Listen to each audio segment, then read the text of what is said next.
E aí, pessoal? Então, nosso recurso didático, ele foi criado aí pela dupla de estágio Iwali e Jean, que sou eu, certo? E nosso professor supervisor é Erivaldo Alcântara, que é formado em matemática. Então, nosso recurso ele foi pensado para ser aplicado na turma do sétimo ano. Porém, ele é um recurso muito simples e eu acho que muito eficiente. Então, não vejo o porquê da gente não utilizar esse recurso aí, por exemplo, para a turma do sexto ano ou o oitavo ano. Isso vai depender do nosso objetivo, tá bom? Então, não vejo o porquê a gente fazer essa adaptação, né? A gente não fazer essa adaptação. Então, seria uma boa escolha. A nossa unidade temática é a álgebra. E os objetos de conhecimento vai ser a linguagem algébrica, com a ideia de variável e incógnita.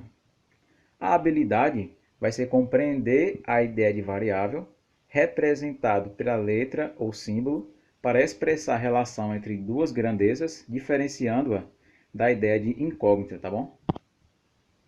Então, começando nossa apresentação aqui propriamente dita, o nosso recurso didático, na verdade, ele é um jogo. Esse jogo ele foi pensado, né, como eu falei anteriormente, para a turma do sétimo ano. E ele é um jogo de memória que foi adaptado. Então ele funciona da seguinte forma. O jogo ele possui 16 cartas, onde 8 cartas vai possuir a linguagem comum e as 8 cartas restantes vai possuir ali a linguagem simbólica, certo? Da matemática. Então como vai funcionar?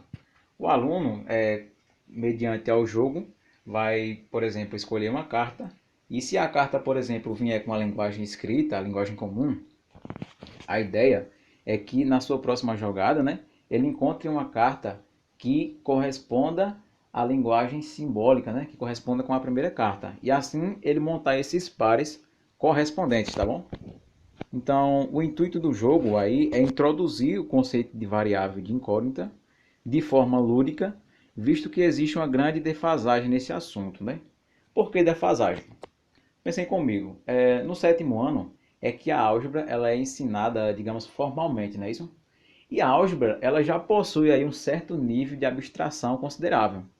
Então, se o professor apresenta esse assunto de forma totalmente mecânica e o aluno não consegue, por exemplo, ver uma correlação com o que ele já estudou anteriormente, ou não consegue ver a aplicação em um contexto, já sabemos, né, que nem todo assunto na matemática possui uma aplicação imediata, mas no caso da álgebra, a gente consegue pensar em algo. Então, a ideia desse jogo é justamente fazer essa introdução, a apresentação da álgebra de forma lúdica, quebrando essa barreira inicial, né? Fazendo com que o aluno desperte esse interesse pela álgebra, né? E quando sabemos, né, que quando temos um interesse por algo, o sucesso de aprendizagem ele é maior, tá bom? Então, o Ali agora vai continuar, né, explicando mais sobre o jogo e os diversos cenários que ele pode ser aplicado e até também algumas atividades que podem ser desenvolvidas a partir desse recurso didático, tá bom? Olá pessoal, como o Jean já fez a apresentação, certo? Me chamo Iwali e vou dar continuidade à apresentação do nosso recurso didático, que no caso é o jogo da memória. Então vejam, quando a gente construiu o jogo em si, a gente começou a pensar, mas como podemos aplicar isso? Então a gente tentou fazer algumas adaptações, certo? Para que esse jogo pudesse eventualmente poder ser aplicado tanto no modo presencial, em sala de aula, através do Google Meet ou qualquer outra plataforma que possa fazer a videochamada, certo? Ou até mesmo pelos grupos de WhatsApp, já que essa é uma realidade que a gente está enfrentando atualmente nos nossos estágios, certo? Então eu apresento aqui para vocês a imagem, essa é a imagem do nosso jogo que a gente já imprimiu, já colocou aí, certo? E vamos lá. Bem, como poderíamos aplicar esse jogo no modo presencial? Vejam só, como a imagem já representa bem, a propósito a gente formaria um círculo na turma, de modo que todos os alunos pudessem acompanhar, certo? E fazíamos sorteio aleatório para que um aluno começasse. Lembrando, todas as cartas têm uma numeração Elas têm uma numeração, né, como é a linguagem simbólica da matemática e também a linguagem comum, propriamente dita. Então essas cartas elas estariam todas viradas para baixo sobre uma mesa no centro da sala e todos os alunos por volta. Sortearíamos um aluno qualquer e esse aluno começaria.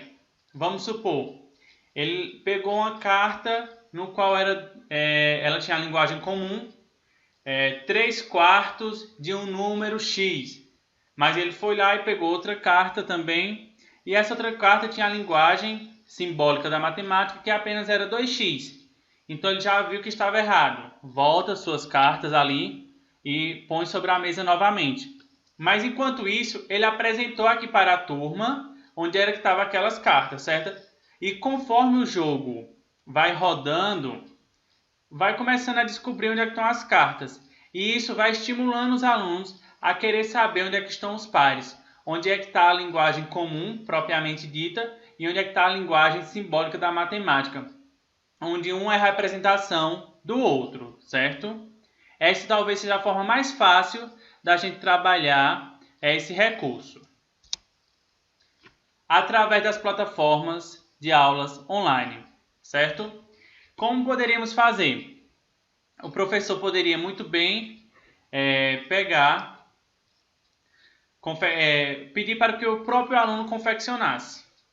De primeiro momento, sem dizer qual era a finalidade daquele jogo. Ou ele nem precisaria falar que era um jogo de fato, certo? E pediria para que os alunos escrevessem a linguagem simbólica da matemática e a linguagem comum, tá ok? Aí depois disso, quando ele fizesse, todos os alunos mostrassem que tinha feito todo o processo, passo a passo, tudo ok, ele pediria para que os alunos formassem, por exemplo, fizesse a ligação da linguagem comum com a linguagem simbólica da matemática. E que cada aluno que fosse conseguindo, ele fizesse a apresentação através do vídeo. Ligasse a câmera e mostrasse, professor, olha, eu encontrei, esse daqui faz ligação com esse. Aí caso o professor deu ok, todos os outros alunos já não poderiam mais formar aquele agrupamento. Já teria que passar para outro. E dessa forma ia gerar uma interação e até mesmo uma competição por parte dos alunos. Acreditamos que essa era uma das melhores formas de aplicar através das plataformas de aula online, certo? E isso iria cativar bastante os alunos e até mesmo incentivar. Mas agora, talvez seja o nosso maior desafio, que é através da plataforma de mensagens instantâneas WhatsApp. Então vejam, a gente pensou no seguinte para a gente poder trabalhar essa questão desse recurso através do WhatsApp.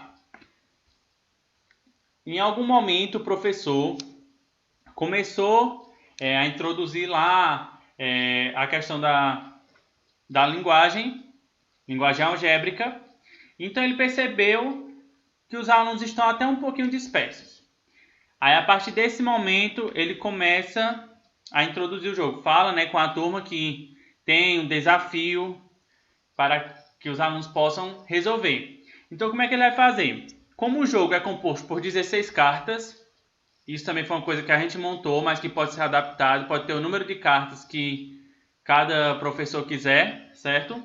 Então ele faria o seguinte, disponibilizaria a foto das 16 cartas no grupo, onde quando ele enviasse a carta, a legenda da carta seria um número, por exemplo, a carta 1, a carta 2, a carta 3, a carta 4, até a carta 16. Ia chegar algum momento que ele ia perguntar para a turma. Antes dele perguntar, vamos supor que ele disponibilizou as 16 cartas no grupo do WhatsApp e deixou, por exemplo, 2 minutos e pediu para que eles observassem com atenção aquelas cartas. E depois disso, ele apagasse, depois de um determinado tempo, aquelas cartas, onde os alunos não poderiam mais ter acesso. Então aí, depois dele ter todo esse processo, ele perguntaria para os alunos qual era o par da carta 1, por exemplo. Veja, então aí, nesse momento, o professor antes teria que ter dito qual era o objetivo, acredito, para que os alunos pudessem já começar a olhar as cartas e já tentar formar os seus devidos pares. Para que depois o professor apenas pergunte qual era o par daquela carta e eles possam responder. Essa acreditamos que é a melhor forma da gente fazer através do WhatsApp. Pois assim, os alunos, como são muito dispersos, principalmente através desse cenário que estamos vivendo atualmente, acreditamos que isso ia fazer uma interação maior com os alunos, certo? E assim, pessoal, quando a gente está falando de recurso didático, a gente trouxe a questão de um jogo, principalmente porque, como no momento que estamos vivendo, fica difícil da gente fazer outros tipos de recursos. Mas quando a gente está no modo presencial, temos uma variedade enorme de recursos. Por exemplo, areia, papelão, pedras. Então, podemos de diversas formas transformar o ambiente da sala de aula, certo? E junto com o professor Erivaldo, chegamos à conclusão de que esse seria um dos recursos, e teve a aprovação dele também, esse recurso, certo? E ele só disponibilizou para a gente esse assunto porque, como ele trabalha com o 7º ano há algum tempo, ele já disse que isso é uma dificuldade que os alunos têm, como o Jean expressou, certo, pessoal? Então, ficamos por aqui. Espero que tenham gostado e principalmente compreendido o objetivo do nosso recurso, que foi um jogo de memória adaptado, tá bom? Muito obrigado pela atenção.